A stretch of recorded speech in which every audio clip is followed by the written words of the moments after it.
सामने आएंगे ना, उसमें विक्टिमाइजेशन का पहलू निकल जाता है काशिफ साहब। मैं इसलिए कह रहा हूँ पैसा भी वापस करेंगे ना साहब, रिकंसिलिएशन, पैसा भी वापस आ सकता है, why not, when there is a truth which comes for, then of course before going to the reconciliation you can always prove that this is the case where this much of the money is outstanding or is being swindled away by somebody, यानी इतने पैसे फलां के जिम्मे कर्ज निकलता है या इतने पैसे फलां ने हजम किए, तो ये तो बड़ी अच्छी बात है, मैं तो इससे एग्री करता हूं। लेकिन सजा नहीं होगी उसमें खान साहब, आप ये कह रहे हैं कि किसी को जेल नहीं भेजा जाए। देखिए ना, अब आप दूसरी बात पे चले गए, सजा के लिए तो फिर आपको सबूत चाहिए, सजा के लिए तो फिर आपको क्रिमिनल चार्ज लगाना पड़ेगा, फिर आपको मुलजिम का सफाई का मौका देना पड़ेगा, और फिर मुझे वकील के तौर पे पेश होने का भी मौका आप देंगे। देखिए काशिफ, मेरी अर्ज सुने, देखें हमने इस मुल्क ने आगे बढ़ना है, ठीक, हमारी कोई जाति किसी से लड़ाई नहीं है। ये जो इस वक्त मुल्क में लूट मार हुई है इतनी देर से, और ये जिसमें कर्जे भी आते हैं, जिसमें करप्शन है, चोरी है, और हो रही है, अभी भी हो रही है, वो क्यों होती है? इसी को पकड़ाई कोई नहीं जाता। अगर एक कट ऑफ पॉइंट आ जाए और एक इंडिपेंडेंट ट्रूथ और रिकंसिलिएशन कमीशन बन जाए और वो सारी चीज़ों को सामने ले आए, और ये पैसा अगर वो लोग वापस देने के लिए तैयार हैं कि जी हम ये पैसा वापस देते हैं, आप ये सोचें कि आज जो पाकिस्तान के माशी हालात हैं, हमें कैरी लूगर बिल का जो 5 साल में मिल रहा है वो शायद 1 साल में ये पूरा हो जाए, और कौम फिर ये कहे कि अब से जिसने किया सख्त सजाएं रखें उनके लिए। लेकिन मैं सिर्फ ये कह रहा हूं कि अगर हमने ये ना किया तो लोग एक दूसरे को बचाते रहेंगे, कोई करप्शन ही नहीं पकड़ेगा, वो उधर उस अपनी करप्शन बचाने के लिए वो चुप हो जाएगा, वो उधर से चुप हो जाएगा, हम इसी चक्कर में फंसे रहेंगे, और फिर चोर ऊपर आके जिन लोगों के करप्ट केसेस हैं उन्हें पता जब चलेगा कोई पकड़ा ही नहीं किसी ने जाना, वो और मुल्क लूटेंगे।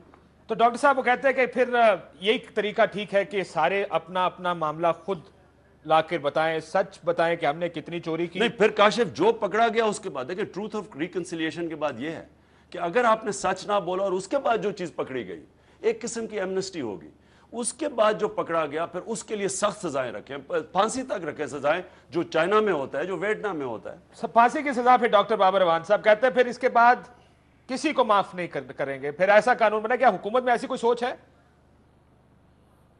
I can agree with that Kashif साहब, except for the quantum of punishment, इसलिए कि सारे लोगों को बिठा के पूछना पड़ेगा कि ये सजा रखने के बाद कोई भागने वाले भाग तो नहीं जाएंगे। बाबर अवान, डॉक्टर बाबर अवान, मुझे कोई एतराज नहीं है, फर्द के तौर पे आपको एतराज ना, मुझे कोई एतराज नहीं है भाई, गुड, ठीक, सबको रखिए। और सबसे देखिए ना, ये अगर हम तीनों ने फैसला करना होता तो बहुत आसान फैसला था। ये मैं समझता हूँ हम दो पार्टियों के दरमियान समझिए कंसेंसस हो गया ट्रूथ एंड रिकंसिलिएशन कमीशन के ऊपर। आज तहरीक इंसाफ और पाकिस्तान पीपल्स पार्टी के दरमियान तो आपके प्रोग्राम में कंसेंसस हो गया ट्रूथ एंड रिकंसिलिएशन कमीशन के ऊपर। आप बाकियों को बुलाइए, उनसे भी बात कीजिए, and let's take everybody on board and move forward for the nation. ये बहुत अच्छा काम है कि हम आगे बढ़ने के लिए इकट्ठे हों और मिनिमम एजेंडा जो है इसके ऊपर हम आगे चलें। कम से कम पहले ये कमीशन बनाएं और उसके बाद फिर जो जो सामने आता जाए वो कौम के सामने सारी तरफ का सच, पूरा सच रखा जाए, और उसका टारगेट कोई ना हो, उसका मकसद कौम के लिए सही हालात पैदा करना और करप्शन का उसमें फिर जर्नैल भी डालें सर, उसमें फिर जर्नैल भी डालने, उसमें फिर जज भी डालने, उसमें फिर ब्यूरोक्रेट भी डालें, फिर कोई पाकिस्तान का सेगमेंट बाहर नहीं होना चाहिए। आप जर्नलिस्ट भूल गए, बाकी सबके नाम आपने ले लिए। चलें जर्नलिस्ट सबसे पहले डालें, सबसे पहले जर्नलिस्ट डालें, बाकी और काशिफ सबसे बड़ी जो जरूरत चाहिए ना, उसके बाद एक दफा ये कर लें, कोई पाकिस्तान में इलेक्शन ना लड़े जब तक उसके एहसास सारे पाकिस्तान में ना हो, उसका टैक्स पूरा डिक्लेयर्ड ना हो, उसका ज़रिए माश कोई बेनामी चीज़ उसके नाम पे ना हो। देखिए ना, जब लीडरशिप अपने से शुरू करेगी, मैं आपको बताऊं ये मुल्क इतना अजीम मुल्क बन सकता है। लेकिन हम जिधर आज दलदल में फंसे हुए हैं, आप ये सोचें कि हमारे जो कर्जे हैं, हर 1 रुपया जो टैक्स में हम इकट्ठा करते हैं, आधा चला जाता है कर्जों की किस्तें अदा करने में। इस मुल्क में आगे कैसे बढ़ना है? तो ये जो हमें खा रही है, दीमक लगी हुई है, कैंसर लगी हुई है, इसके लिए कोई हल करे। अगर ये हम इसी तरह चलते रहे काशिफ, हमारा मुल्क का क्या फ्यूचर है?